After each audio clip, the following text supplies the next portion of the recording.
Hi, everybody. My name is Janez Potočnik, and I'm currently co-chair of UNEP Science Policy Interface called International Resource Panel, dealing with all natural resource management, but you might remember me better as Commissioner for Science and Research and later for the Environment. We are living in strange times. I guess very few would not agree with that statement. Times of uncertainty, and times when one has the feeling that German philosopher Hegel was right saying, the only thing we can learn from the history is that we learn nothing from history. And my countryman Slavoj Žižek adding that political issues are too serious to be left only to politicians. In decades spent in European policy space, one of the complaints one could hear most is that we are major economic power, important trade partner and leading the world in providing help to those in need, but not considered adequately in international geostrategic relations. Building our strategic importance and power would require a higher level of integration in at least three areas: fiscal, external and defense policy, which we see emerging. And one of the main ingredients should also be strengthening the internal market, which would include the introduction of the concept of the fifth freedom. Everything starts with values: prosperity, equity, freedom, peace, and democracy in a sustainable environment are leading our European way. Critical to remember, sustainability is not in opposition to competitiveness, but a critical success factor for competitiveness, security, fairness, democracy, and for the coherence of the European project at large. And the sentence we hear lately most, yes, you are right, but it's simply not good enough. It is not possible to talk about fifth freedom without mentioning the report Much More Than a Market by Enrico Letta. His report emphasizes the need for a fifth freedom that focuses on research, innovation, knowledge, and education to boost the single market's capabilities in those areas. It is new, but it's not novel. As Commissioner for Science and Research, I have already published a paper back in 2007 arguing in favor of making knowledge as a fifth freedom. My vision was similar to Letta's and generally calls for the same reforms.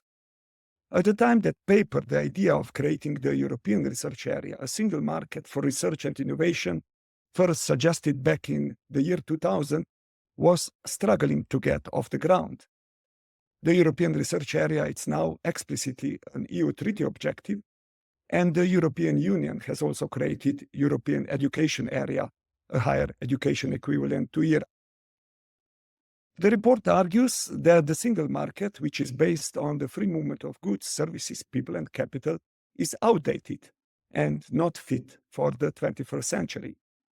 Those four freedoms fall short in addressing the shift from an economy based on ownership to a new one based on access and sharing. The freedom of investigating, exploring, and creating for the benefit of humankind without disciplinary or artificial borders and limitations. The recognition of research and innovation, European research area, fifth freedom, could hardly be clearer and should be recognized and in future developments and policy framing also taken into account on European Union level. As policymaker, I was not supposed to be a real expert on specific issues. Indeed, one tries to educate himself as good as it gets.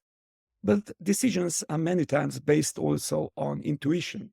And only after certain time you can actually learn about their real value and impact. So do not expect very detailed specific proposals from my side. I just know that the idea emerged from understanding that there are, despite many things we do together well on education, science, and innovation, still too many obstacles, interest, translating into barriers which hinder our collective impacts. Understanding that 1 + 1 on the EU level makes 3 is still today not present enough. I'm convinced that we need a big framework program with a bigger focus on ERA delivery. Examples from the past are showing that significant investment from the EU side towards a joint priority attracts also national investments. And this could also convince the countries that a bigger budget for R&D and innovation is logical and also needed.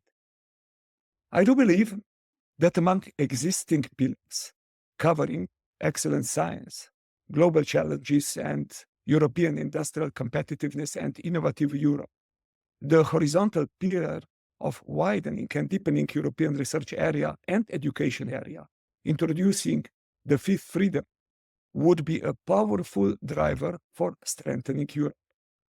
Educated and well-connected people are the best guarantee for freedom, democracy, equality, the rule of law, promoting peace and stability, essential European values.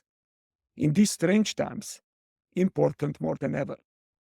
And they are also the best guarantee to equip European Union for a competitive, sustainable, and fairer future, and empower Europe to become a respected and impactful strategic power and partner. In short, fifth freedom, the freedom of movement of knowledge, education, science, innovation, is an idea whose time has come.